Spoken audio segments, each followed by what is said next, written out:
ایک سوال ہے کہ روزے رکھنے سے آخرت میں کیا فائدے حاصل ہوں گے؟ رسول اللہ صلی اللہ تعالیٰ علیہ وآلہ وسلم ارشاد فرماتے ہیں، میری امت کو ماہ رمضان میں 5 چیزیں ایسی عطا کی گئی ہیں جو پہلے کسی نبی کی امت کو نہیں عطا کی گئی۔ سب سے پہلے اللہ سبحانہ تعالیٰ ماہ رمضان کی پہلی رات اپنے بندوں کی طرف نظر رحمت فرماتا ہے، اور جس کی طرف اللہ سبحانہ تعالیٰ نظر رحمت فرمائے اسے کوئی عذاب نہیں دے سکتا۔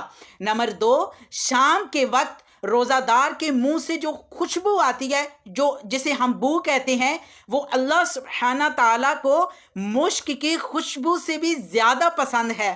نمبر 3، فرشتے ہر رات اور دن ان کے لیے دعائے مغفرت کرتے ہیں۔ نمبر 4، رسول اللہ فرماتے ہیں کہ اللہ پاک جنت کو حکم دیتا ہے کہ تو آراستہ ہو جا، میرے بندے دنیا میں مشقت کر کے، یعنی رمضان کے روزے رکھ کے ان قریب تمہارے اندر آئیں گے آرام کرنے کے لیے۔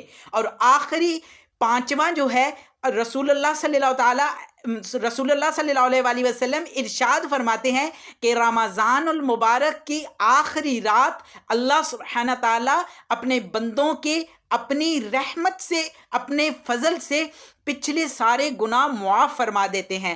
رسول اللہ صلی اللہ علیہ وسلم سے پھر ایک بندے نے پوچھا کہ کیا یہ شب قدر کی آخری رات ہوگی؟ تو رسول اللہ صلی اللہ علیہ وسلم نے فرمایا، کیا تم نہیں دیکھتے کہ مزدور جب اپنے کاموں سے فارغ ہو جائیں تو انہیں اجرت دی جاتی ہے؟